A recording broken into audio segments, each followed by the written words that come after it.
اور ہمارا تو چونکہ ہم صوفیہ کے ماننے والے لوگ ہیں، ہمارا عقیدہ تو یہ ہے کہ صوفیہ مٹی کو ہاتھ لگاتے تھے مخصوص نیت کے ساتھ، تو مٹی سونا ہو گئی۔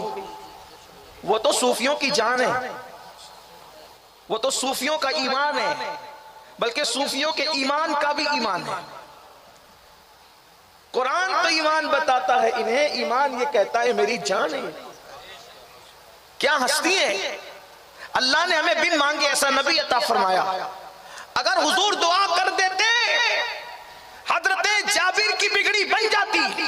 جابر کی بگڑی تو بنتی، حبلی کے اجتماع کا عنوان کب بنتا؟ ہماری زندگیوں کا عنوان کب بنتا؟ حضرت جابر کی بگڑی تو بن جاتی، لیکن لوگوں کو لاہ عمل کیسے ملتا، قانون کیسے ملتا؟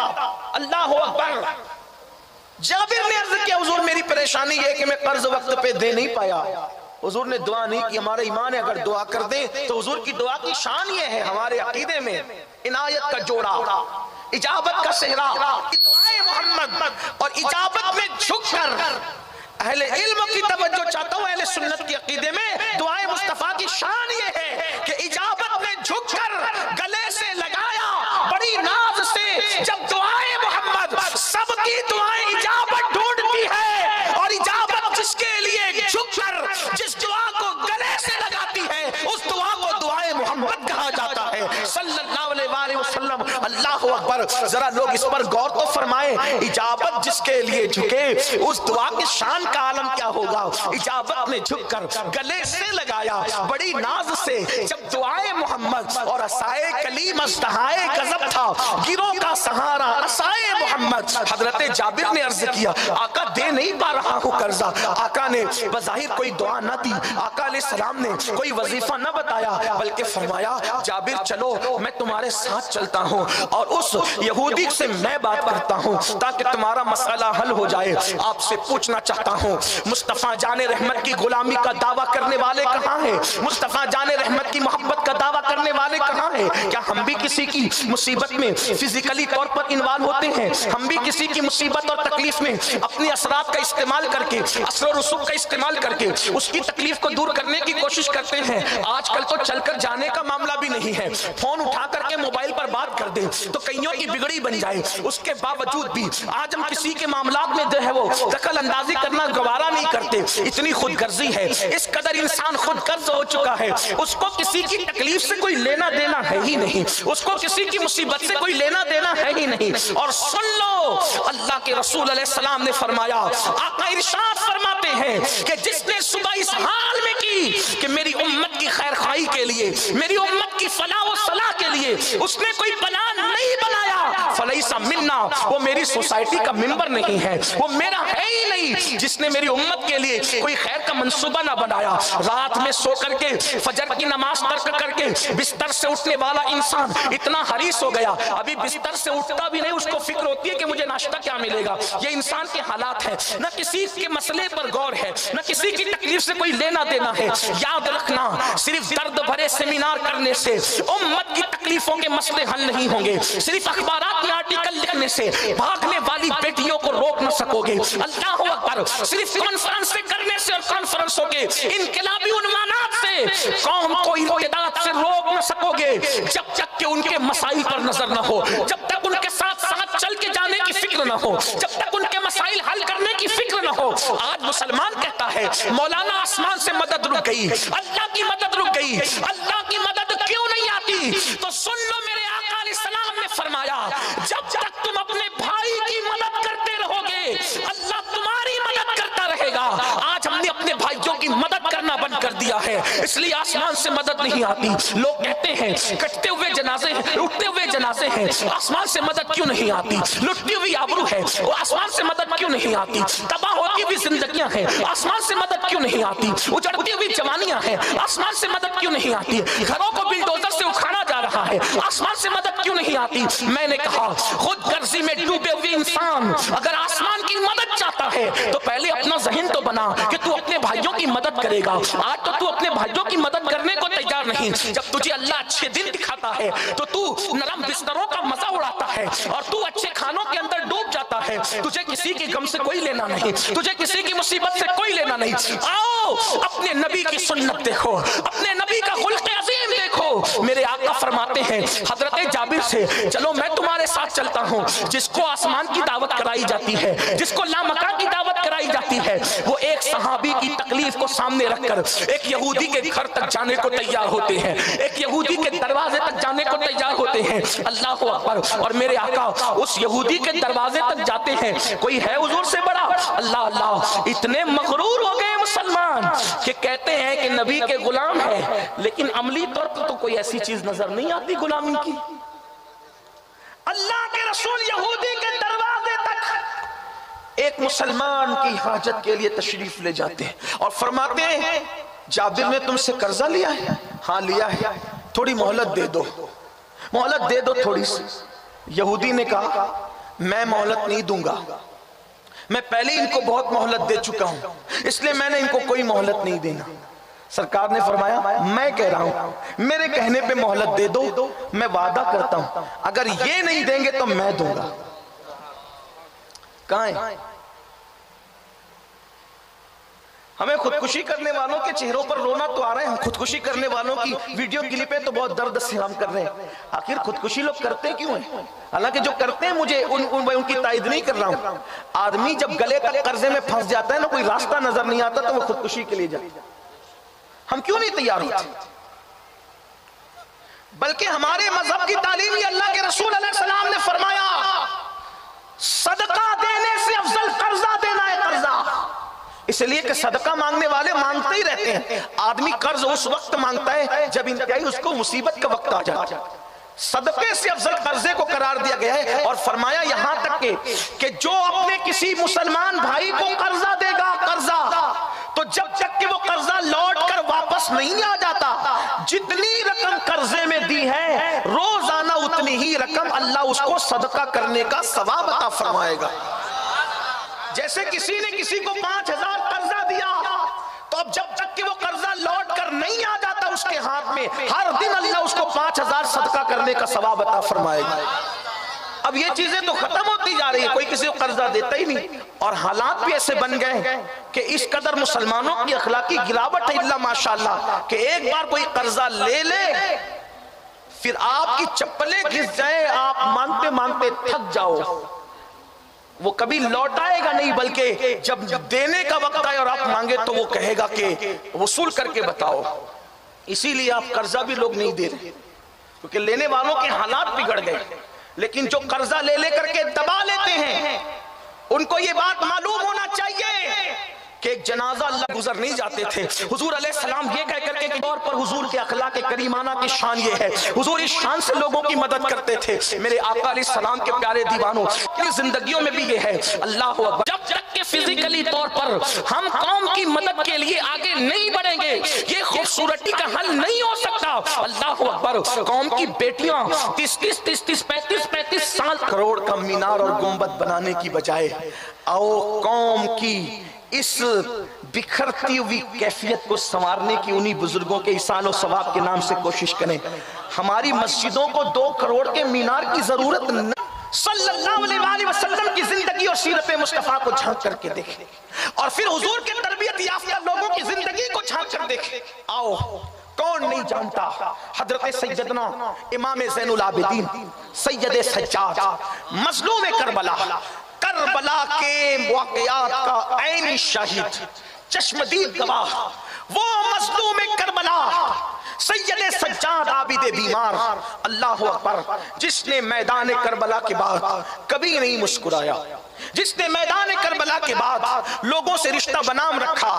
لیکن آؤ ان کی زندگی کا یہ بڑا خوبصورت باب ہے کہ حضرت امام زین العابدین کے پاس مدینہ منورہ کے جتنے غریب اور مفلس لوگ تھے ان سب کے ناموں کی ایک فہرست موجود تھی. تھوڑی سی آپ کی توجہ چاہتا ہوں. خلق عظیم سے جنہوں نے جو ہے وہ خیرات حاصل کی ان کی زندگیوں کے اخلاق دیکھیں. حضرت امام زین العابدین کے پاس توجہ کرنا, ہمارے پاس مالداروں کے نام کی فہرست ہے.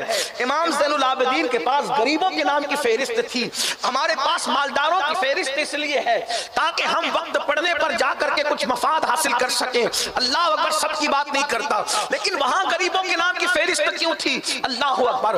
حال یہ تھا کہ غریبوں کے نام کی فہرست تھی اور رات کی تاریکیوں میں مدینہ المنورہ میں نہ کسی غلام کو خبر، نہ کسی ساتھی کو خبر، نہ کسی دوست کو خبر، پیٹھ پر بوریاں لاد کر کبھی اناج، کبھی آٹا، کبھی کھجور، کبھی کوئی ضرورت کی چیز دین کو معلوم کیا جاتا۔ فلاں غریب کو کیا ضرورت ہے، فلاں غریب کو کیا ضرورت ہے، فلاں غریب کو کیا ضرورت ہے، اور رات کو اس کے دروازے پر وہ چیز پڑی رہتی اور ساتھ میں ایک چٹھی لکھی ہوتی، یہ آپ کے لیے حلال ہے اور آپ کو ہبہ کیا جاتا ہے، آپ اس کو استعمال کر لیں۔ اندازہ فرمائیں، لوگ پریشان رہتے، آخر وہ کون پر اسرار غم گسار ہے، وہ کون غم خار ہے مدینہ منورہ کے غریبوں کا کہ جو لوگوں کی چوکھٹ پہ رکھ کر کے جاتا ہے۔ حالانکہ اس وقت کے حکمران تو انتہائی بدترین اور سخت دل تھے، حکمران وہ کام تو کر نہیں سکتے تھے، اس لیے کہ حکومت مروان اور آل مروان کی تھی اور مروانی ایک دم بدترین اور بدماش لوگ تھے۔ آپ ان کے بارے میں کیا جانیں، کیا تذکرہ کریں۔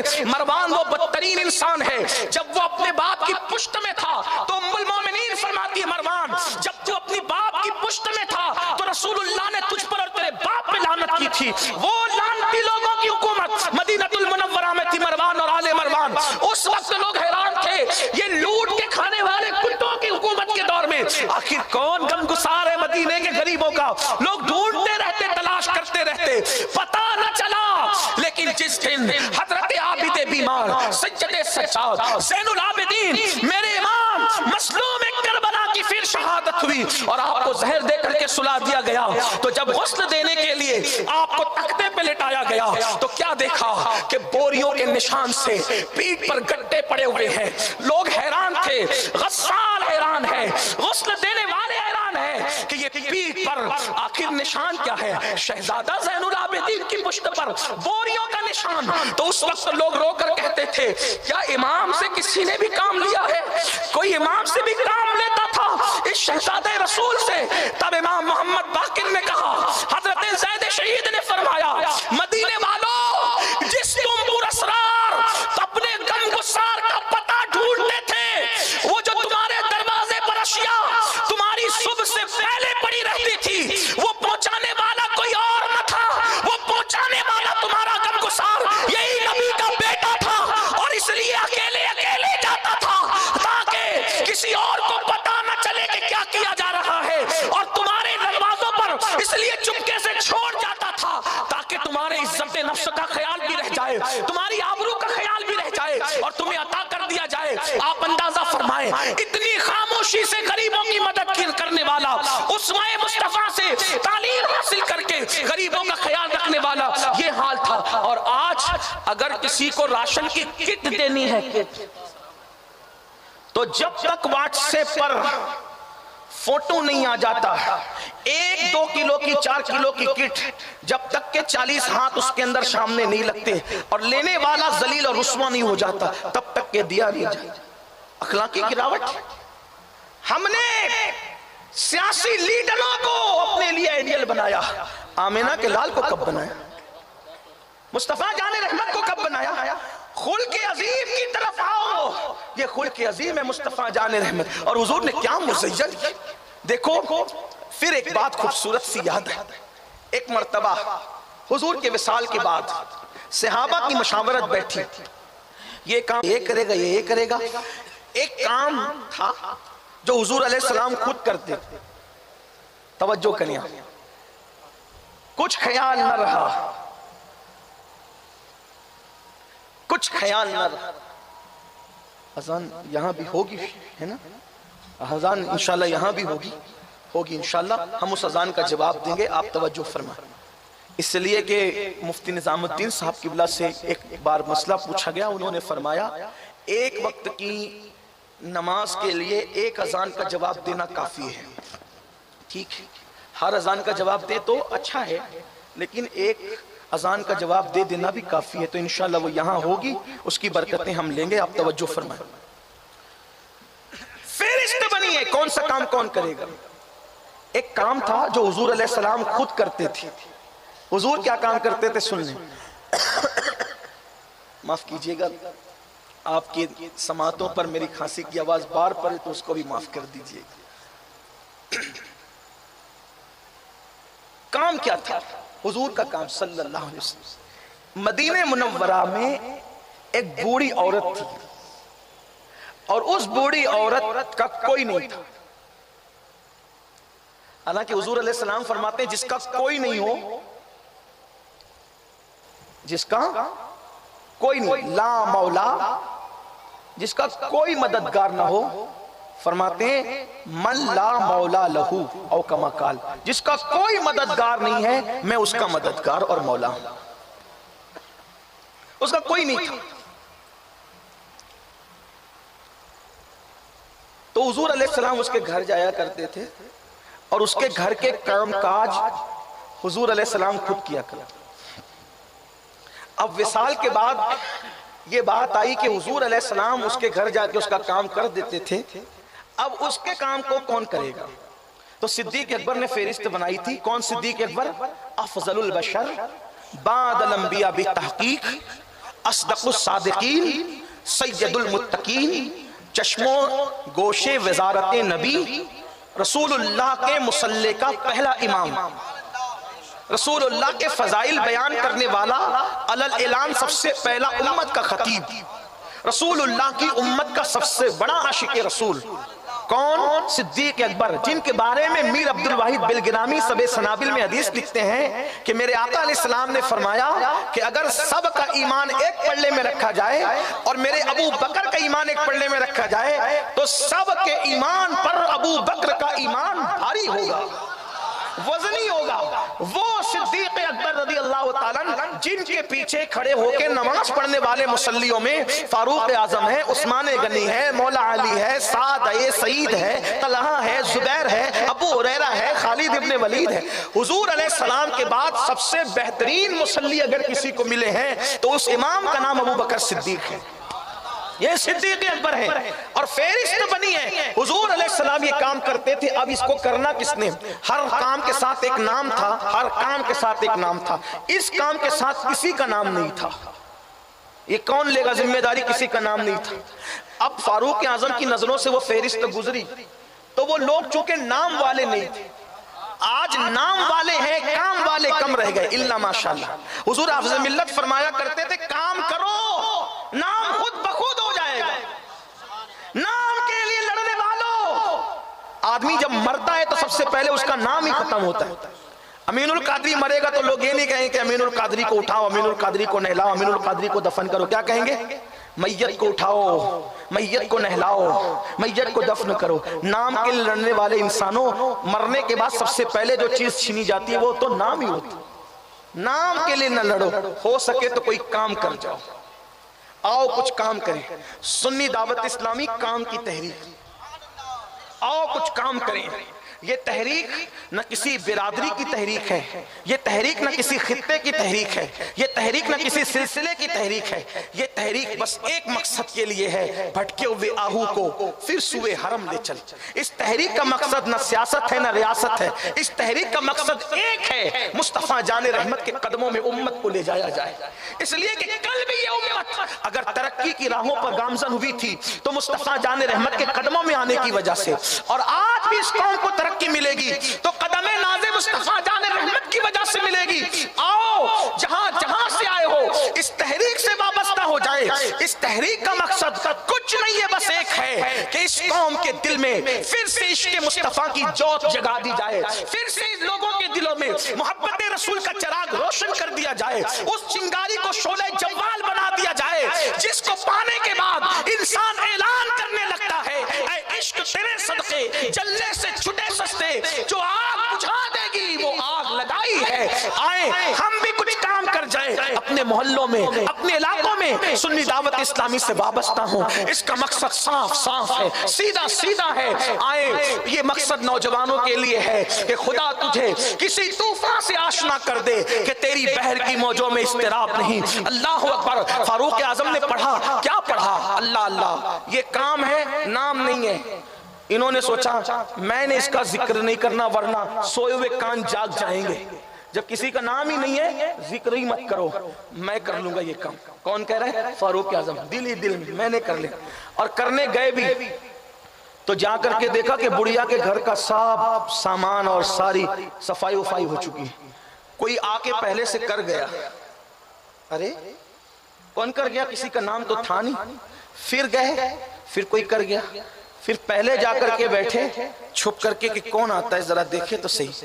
تو کوئی چہرے پہ نقاب ڈال کے، لوگ چوری کرنے کے لیے چہرے چھپاتے ہیں، لوگ ڈکیتی کرنے کے لیے چہرے چھپاتے ہیں، لوگ قتل کے لیے چہرے چھپاتے ہیں۔ یہ صاحب خلق عظیم کے شاگردوں کی شان ہے جو نیکیوں کے لیے چہرے چھپاتے ہیں۔ کوئی چہرہ چھپا کر کے آیا ہے، پیر میں جوتا نہیں ہے، خاموش اندر داخل ہوتا ہے، کام کر کے پھر نکلتا ہے۔ جیسے ہی نکلا دامن پکڑا۔ محترم بتائیں تو صحیح کون ہے، تاکہ جب اس بڑھیا کا کوئی خادم لکھا جائے تو اس کا نام بھی تو تاریخ میں ہے کہ تھا کون۔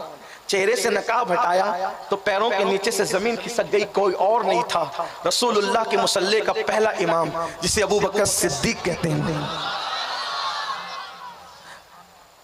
صدیق اکبر یوں چپل بھی نہیں، جوتا بھی نہیں، فرمایا رات گزر چکی ہے، اگر میں جوتے پہن کے آؤں گا تو میرے جوتے کی آواز سے کئی لوگوں کی نیند میں خلل نہ آ جائے۔ لوگوں کی نیند کا خیال کر، آج دیکھو شادی ہو تو قیامت آ جائے محلے پر، اتنے زور سے ڈھول پیٹیں گے، ڈی جے بجائیں گے، نہ بیمار کا خیال، نہ پڑھنے والے بچوں کی اسٹڈی کا خیال، نہ کسی اور کا خیال، کہاں ہے؟ اس کا مطلب یہ ہے کہ جو دین رسول اللہ لے کر آئے تھے اس دین سے اپنا تعلق کتنا ہے، جو اخلاق حضور علیہ السلام نے پیش فرمائے اس سے اپنا تعلق کتنا ہے۔ آؤ، ہر آدمی گھمنڈ کی مورت بن کے بیٹھا ہے، ہر آدمی فرعون کا نائب بن کر کے بیٹھا ہے، الا ماشاءاللہ، ہر آدمی اپنے دل و دماغ پر غرور اور گھمنڈ کے کتے اور خنزیر مسلط کر کے بیٹھا ہے۔ حضور علیہ الصلوۃ والتسلیم کی زندگی کہاں ہے؟ ان کے خلق عظیم کی تعلیمات کہاں ہیں؟ اگر کوئی بندے کے پاس شادی کا کارڈ لیٹ پہنچے تو وہ کہتا ہے مجھے تاخیر سے دعوت کیوں آئی، میں اس کی شادی میں نہیں جاؤں گا کیونکہ اس نے مجھے دیر سے دعوت دی۔ او گھمنڈ کا پتلا، تجھے دیر سے دعوت ملی ہے۔ میرے نبی کی شان تو یہ تھی کہ اگر مدینہ منورہ کے بچے حضور کو چلتے چلتے ہاتھ پکڑ کے کہتے حضور ہمارے گھر چل کے کھانا کھا لیجئے، اور حضور علیہ السلام کو بھوک لگتی تو ننھے بچوں کے ہاتھ پکڑنے کی بنیاد پر حضور بڑی سادگی سے ان کے گھروں کی طرف چل جایا کرتے تھے۔ آپ سے پوچھتا ہوں وہ اخلاق کہاں رہ گئے، وہ اخلاق زندگی میں کہاں ہے؟ لیکن یہ بات ضرور کہوں گا، آج اخلاق بیان کرنے کے لیے ہے، عمل کے لیے کہاں ہے؟ آؤ حضور کے اخلاق کی